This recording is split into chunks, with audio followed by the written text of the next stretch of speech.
representante Rodrigo Lara. Gracias, presidente.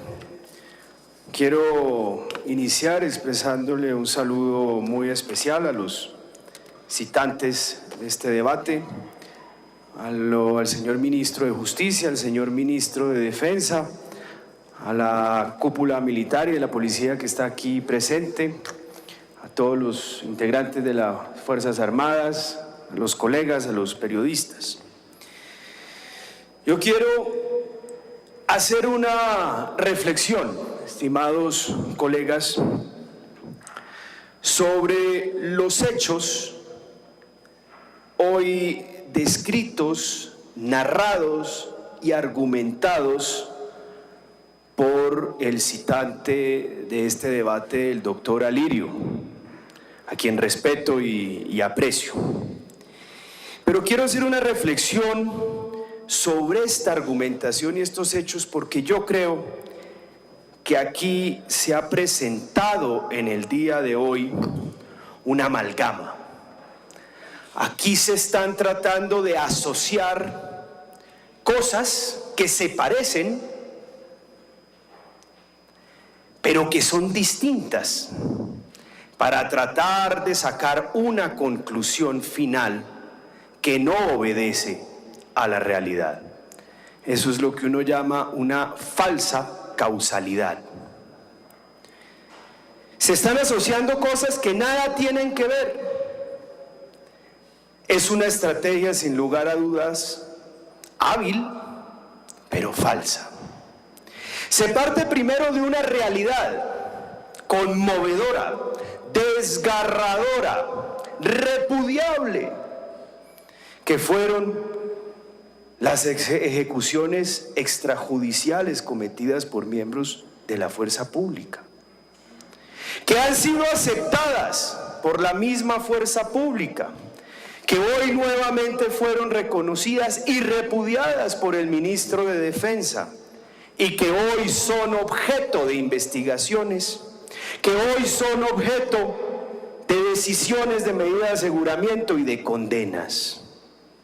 Se muestran a las víctimas y naturalmente que quienes vemos eso nos conmovemos. Quienes ven esto en el país se conmueven. Sin embargo, luego se trata de asociar esos hechos que todos aquí juntos repudiamos y en el país repudiamos, con una definición, presidente, vaga, amplia, que abarca todo y por supuesto nada a la vez.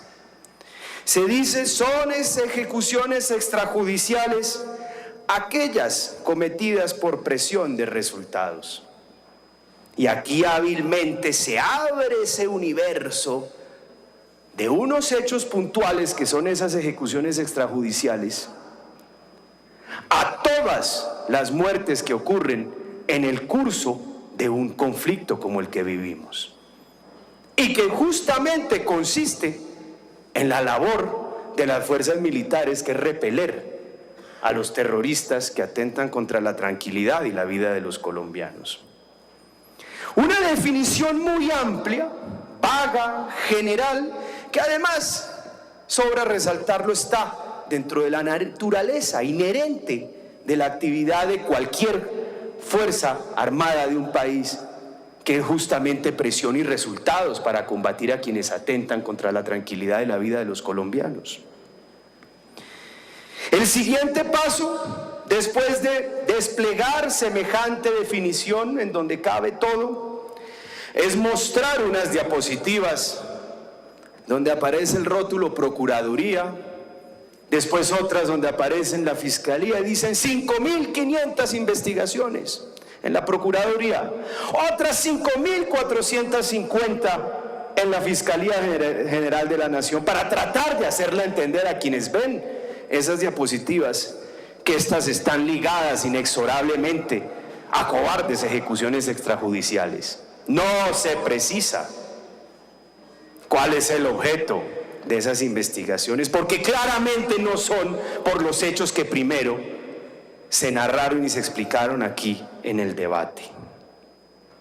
Y se muestra un universo de situaciones particulares, tratando de asociarlos con los primeros hechos narrados de ejecuciones extrajudiciales. Así lo que se busca es crear una asociación, una falsa asociación y una causalidad que no existe. Y claramente esto no es un argumento, porque aquí lo que se está creando es un efecto. Esto es un argumento efectista, una estrategia efectista, porque se juega con las emociones de quien no está observando detalladamente los argumentos y las estrategias del debate. Más adelante se usan muy hábiles argumentos para tratar de validar esta información. Se hacen deducciones, falsas deducciones. Eso es lo que se llama una falacia argumentativa. Es que además estos hechos ocurren en hombres jóvenes, y sacan unas estadísticas de hombres jóvenes. En campesinos, saca una estadística de campesinos. Y ocurre en zonas de combate, para tratar de validar artificialmente lo que falaciosamente se intentó argumentar al principio. Y muy preocupante, se trata indirectamente de asociar la ofensiva contra los grupos terroristas con estos hechos, al resaltar que es que estas ejecuciones extrajudiciales ocurren, fíjense ustedes, en las zonas en donde hay presencia de las FARC y por consiguiente donde hay combates. Como diciendo, donde hay combates, ergo hay ejecuciones extrajudiciales. Ergo, todo el accionar de las fuerzas militares contra los grupos terroristas es ilegítimo porque consiste y está basado en este tipo de ejecuciones extrajudiciales. Aquí no se está argumentando válidamente, se está produciendo un efecto que tiene un propósito. Y al final, para tratar de cerrar con broche de oro esta conclusión, se saca del sombrero un validador, el validador internacional, el experto, para decir todo esto es cierto. Un experto que no sabemos de dónde salió, cuáles son sus orientaciones ideológicas, cuáles son sus posiciones políticas, qué ha hecho a lo largo de su vida, en dónde se ubica en ese espectro gigantesco de tendencias políticas que son los Estados Unidos. Un país con un universo inagotable de libertades de expresión, de posiciones ideológicas distintas, en donde todo el mundo opina, por un lado y por otro, independientemente de su ideología. Y se saca también, por supuesto, a dos ONGs que tampoco conocemos bien, porque no nos explicaron cuál es su orientación, su posición, qué defienden. FOR, CCEE. Como para decir todo lo que se ha expuesto aquí es absolutamente cierto.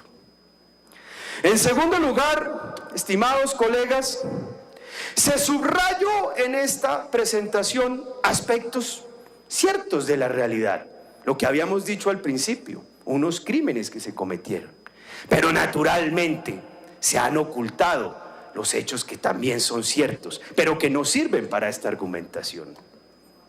Se oculta que estos hechos han sido, que los crímenes puntuales que se cometieron fueron reconocidos. Lo acaba de hacer el señor ministro de Defensa. Se oculta también que la justicia colombiana ha operado, que hay uniformados presos por esos hechos. Y también se oculta el inmenso esfuerzo que se ha hecho a pesar del conflicto larvado que existe aquí en el país para inculcar en las fuerzas militares una cultura permanente de respeto de los derechos humanos. Y se oculta que aquí llevamos varios años sin fuero militar y que la justicia sí ha operado. Y se dice que es que la Corte Penal Internacional está averiguando. Claro que averigua cuando recibe permanentemente denuncias de grupos interesados en debilitar a las fuerzas militares. Y para cerrar, como tercera parte de esta intervención, se trató en últimas de una estrategia que ocultó desde el principio el objetivo real del debate. Primero se produjo un efecto para finalmente al final, perdón la redundancia, de esta intervención, exponer la opinión oculta a lo largo de toda la argumentación. Una opinión que estuvo oculta hasta el final, porque primero se produjo ese... Representante, vamos a permitir para que concluya su intervención, vencidos los 10 minutos iniciales como bancada. Para finalmente sacar básicamente el objetivo buscado. ¿Qué era cuál? Señalar a 5 altos oficiales, tratar de vincularlos con una presentación a los hechos de esa definición vaga y amplia y decir son culpables, no pueden seguir comandando las fuerzas militares. Y naturalmente el objetivo de la coyuntura. Este Congreso no puede aprobar el proyecto de fuero militar y las normas procedimentales que están en discusión aquí. Eso es lo que se buscaba. Allá se quería llegar, produciendo un gran efecto. Yo sí quiero señalar esto, y me parece, y lo digo con mucho respeto y aprecio, doctor Alirio, porque usted sabe que lo siento, y hemos tenido debates juntos, y hemos compartido causas, pero a mí me parece grave la desinformación. Desinformar es una falsedad calculada, cuyo objetivo no es nada distinto a construir información creíble, pero que es totalmente falsa. Eso es desinformar. Y me parece grave que tratemos de desinformar a costa de una institución de 500.000 hombres, una institución de 500.000 familias que se rige por un código de honor y una ética, una institución que es el soporte de esta democracia, que es garantía de que la democracia que nosotros aquí en este Congreso representamos pueda ejercer. Muchas gracias. Muchas gracias, señor representante.